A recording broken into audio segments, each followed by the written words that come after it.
Portable TV. Come watch with me.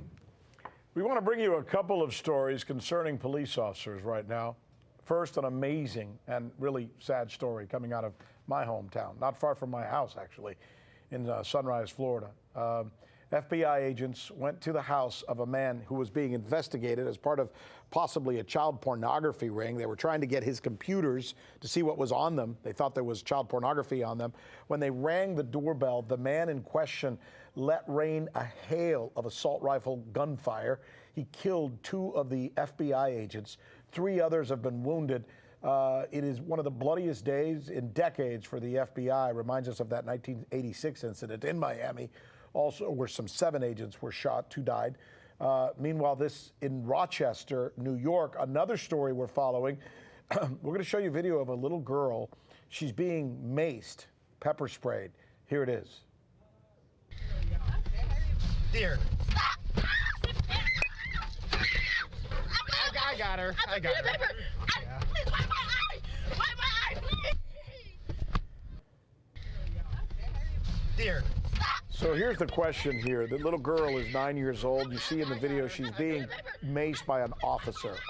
The officer restrained the child, put her in handcuffs, and then maced her when she continued to resist. 9 years old.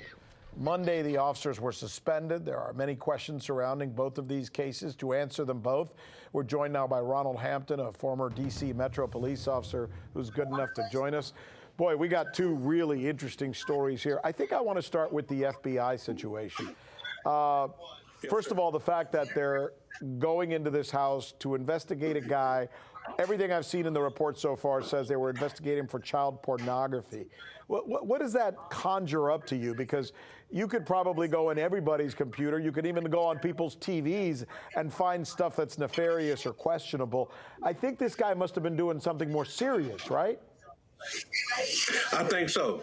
And the fact of the matter is that they had sufficient evidence to even get a warrant to go in for child endangerment, child endangerment. Right. So they knew that it was going to be dangerous because they had other people that were there for the breach. And so it's a sad story, and my condolences go out to the family. And it just goes to show you how dangerous law enforcement is at every level, whether it's local or federal.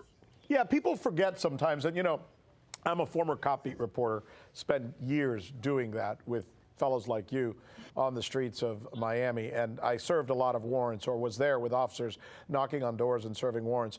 You never know what's behind that door. You just don't know when you knock on that door what's going to be coming out or what's going to be coming at you, right?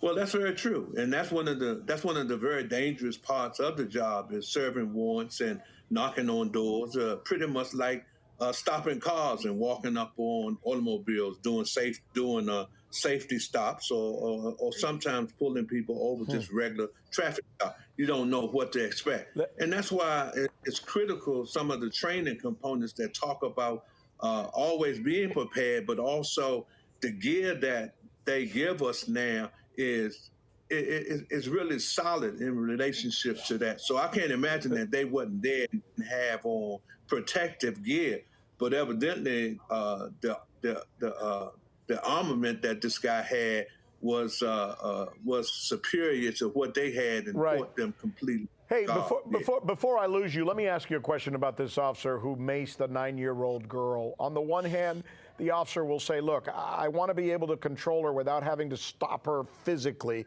and I thought that was the best way of doing it. Others would say, no, you just don't mace a 9-year-old, period. Where do you fall? You don't mace a 9-year-old. And he even, in the confrontation that he had the conversation with the young girl, and he said, stop acting like a child. And she said, I am a child. And that should have woke him up, because you don't mace, you don't handcuff a young lady. And if you're having a problem with it, there are other agencies out there, social service agencies, that you call to bring in so that they can assist you in doing your job. But you don't mace them, you don't handcuff them, and you don't throw them in the back of a car. Well said. And we unfortunately, we're out of time, but it's a great conversation. We should do this more often. I really appreciate it. Thanks for being with us.